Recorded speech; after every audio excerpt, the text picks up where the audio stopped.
اللہ رب العزت قرآن کریم میں ارشاد فرماتے ہیں فتوکل علی اللہ ان اللہ یحب المتوکلین، اللہ پر بھروسہ کرو، یقیناً اللہ توکل کرنے والوں سے محبت کرتا ہے۔ جو لوگ اللہ پر یقین رکھتے ہیں، اللہ پر بھروسہ رکھتے ہیں، اللہ ان سے بہت زیادہ محبت کرتا ہے۔ جس طریقے سے صحابہ کرام رضی اللہ تعالی علیہم اجمعین اللہ پر یقین رکھتے تھے۔ حضرت علی رضی اللہ تعالی عنہ کا ایک واقعہ بہت مشہور ہے۔ حضرت علی رضی اللہ تعالی عنہ شب میں یعنی رات میں نفلیں پڑھنے کے لیے مسجد تشریف لے جایا کرتے تھے۔ ایک دن بعض لوگوں نے حضرت علی رضی اللہ تعالی عنہ کا پہرا دیا۔ جب حضرت علی رضی اللہ تعالی عنہ نوافل سے فارغ ہو کر مسجد سے باہر تشریف لائے تو دیکھا کہ کچھ لوگ بیٹھے ہوئے ہیں۔ آپ رضی اللہ تعالی عنہ نے ان سے اس بیٹھنے کی وجہ پوچھی اور پوچھا کہ آپ یہاں کیوں بیٹھے ہیں؟ تو انہوں نے عرض کیا ہم آپ کا پہرا دے رہے ہیں۔ حضرت علی رضی اللہ تعالی عنہ نے فرمایا کہ آسمان والوں سے یا زمین والوں سے؟ لوگوں نے عرض کیا کہ زمین والوں سے۔ حضرت علی رضی اللہ تعالی عنہ نے فرمایا کہ جب تک کسی چیز کا فیصلہ آسمان میں نہیں ہو جاتا اس وقت تک کوئی چیز زمین میں رونما نہیں ہو سکتی۔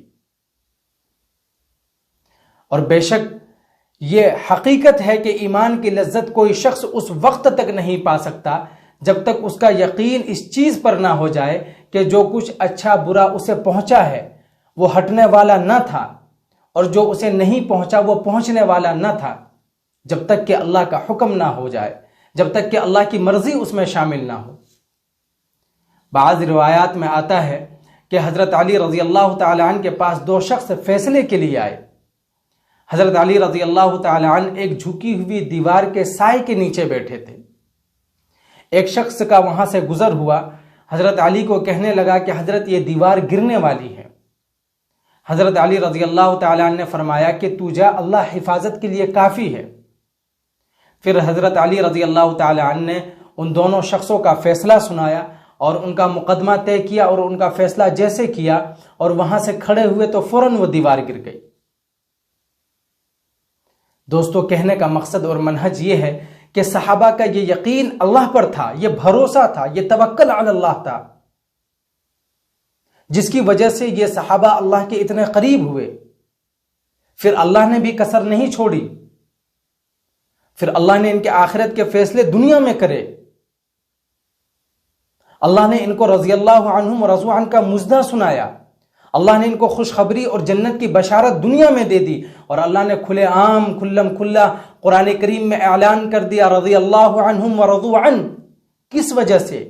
یہی وجہ تھی کہ ہر حال میں پریشانی ہو، مصیبت ہو، تکالیف ہو، کسی بھی حال میں صحابہ کرام ہوتے تو وہ اللہ کا ہر حال میں شکر ادا کرتے، اللہ کا ہر حال میں شکر بجا لاتے، اللہ کی رحمت سے کبھی مایوس نہ ہوتے۔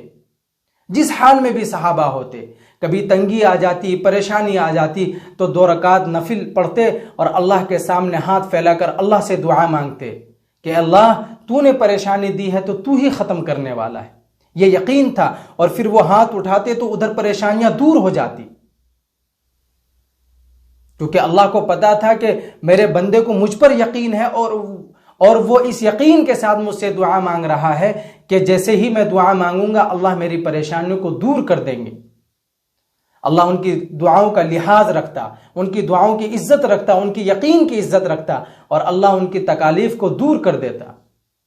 عزیز دوستو، اسی یقین کی ضرورت ہمیں ہے، اس ایمان کی ضرورت ہمیں ہے کہ ہمارا ایمان بھی ایسا ہو جائے، ہمارا یقین بھی ایسا ہو جائے، ہمارا بھروسہ اللہ پر ایسا ہو جائے کہ ہمارا یقین اتنا پختہ ہو جائے کہ جو بھی تکالیف ہمارے سامنے آتی ہو یا جو بھی پریشانی، مصیبت، تکالیف ہمارے سامنے آتی ہو، ہمارا یہ یقین ہو کہ جو بھی آیا وہ اللہ کی طرف سے آیا۔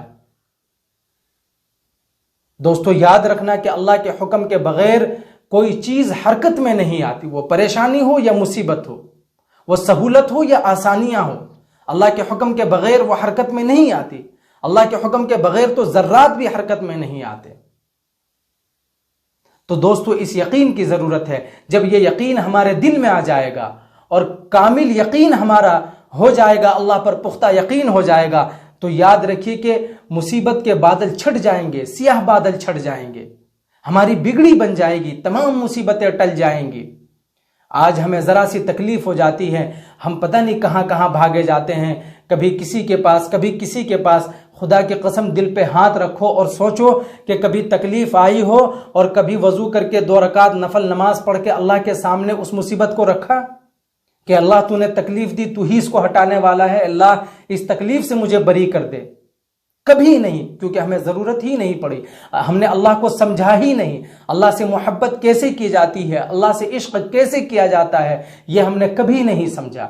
اگر اس بات کو ہم سمجھ لیتے تو تمام چیزوں کو اللہ کے سامنے رکھتے اور اللہ کے سامنے آہوزاری کرتے، اللہ کے سامنے رو رو کر اللہ کو مناتے۔ دوستو یاد رکھو، اللہ ہم سے ناراض ہے، اب یہ وقت ہے کہ اللہ کو منایا جائے۔ آج دنیا کے حالات آپ لوگ دیکھ رہے ہوں گے کہ اللہ اتنا ناراض ہے کہ اللہ نے اپنے بندوں کے اوپر عذاب نازل کر دیا۔ یہ ناراضگی ہے، یہ جو تمام بیماریاں وبائیں پھیل رہی ہے، یہ اللہ کی ناراضگی ہے جس میں ہم مبتلا ہو رہے ہیں۔